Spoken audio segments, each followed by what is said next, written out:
Oh, for today's video, ayan, kakaibang video makikita ninyo for today. At tayo po'y magbablog sa poultry at sa farm ng aking Kuya Michael and Ate Eileen. Ayan. As you can see guys, ay papasok na tayo dun sa kanilang poultry. Una pala mabubungaran mo, ayan, yung kanilang irrigation or patubig para sa kanilang mga itikan. Ayan. So ayan, magbula dito hanggang diretso doon sa dulo. Ayan, makikita ninyo. Hindi ko na pinuntahan kasi yung binabaybay ko, medyo delikado siya. Simento na parang pilapil ang sukat. Ayan. So, ito kayo to kahapon doon na itlog. Yeah. Ayan, guys. So, ayan, start na tayo na pagkuha ng itlog. Alam nyo naman, kasama ko si Ate Eileen nga pala. Ayan, shoutout. Galing yan ng Australia para lang manguha ng itlog ng itik. Ayan. O, di ba nakakatawa? Ayan. So, nag-enjoy ako sa ginagawa ko, guys. Nilalagay ko sila sa sa tray. Ayan, nakakatuwa naman talagang pulutin. Alam mo yon. Galing sa puwet. Ayan, shoutout po sa mga nagsasabing maarte daw ako. Hindi po nila alam na kami po ay lumaki sa itikan. Ayan, kasama ko po palagi sa umaga ang nanay ko. Kumukuha kami ng itlog. Edad ko po noon is mga 10 or 11 years old pa lang that time. Sobrang nag-i-enjoy kami kasi in a sense na sa umaga, banding na namin ni nanay yo. Ngayon namatay na naman. Stress. Why na stress? What I'm trying to tell you, stress can kill you.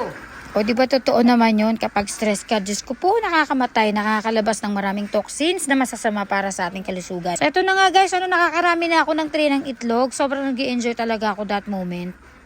Okay. Relax. Down. O ayan guys, pinakikilala ko nga pala si Ate Eileen ko. Ayan, sister-in-law ko, nagtatrabaho yan sa Australia. So, nag-i-enjoy siya sa ginagawa niya kasi kada umuwi, yan lang din naman ang pinagagawa nila sa umaga. Banding na rin sila ni Kuya dyan. Ayan, kumukuha ng itlog. Diba, nakabota pa nga ako. Diba, maarte pa nga. Ayan.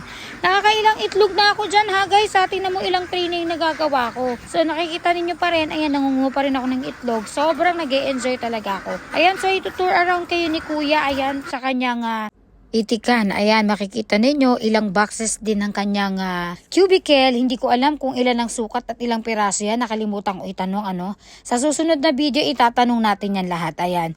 So guys, ayan, sa mga hindi nakakaalam nga pala si Kuya na nagvi-video, si Kuya Michael, siya po ang nag-push talaga sa akin na magsalita at gumawa ng content na Indian accent way back 2018 pa. Siya kasi madalas yung nagre-request sa akin, bakit hindi mo gawing content yung Indian accent mo? At talagang tawa lang siya ng tawa. O diba, hindi nyo alam yon. So ayan, let's go back to counting na ng egg. Sobrang dami pa rin ng egg dito, my friends. Dapat how many pieces? More than 1,000. 1,000 of eggs. More than 1,000 More eggs. than 1,000. Let's say mga It depends. It depends on the, sometimes it's 1, 2, but at least 1,000 of eggs. That's a good, percentage of egg production. So, umuwi ka para magpulot lang ng egg? Of course. Ha? Yes, sir. Oh, madam, sir.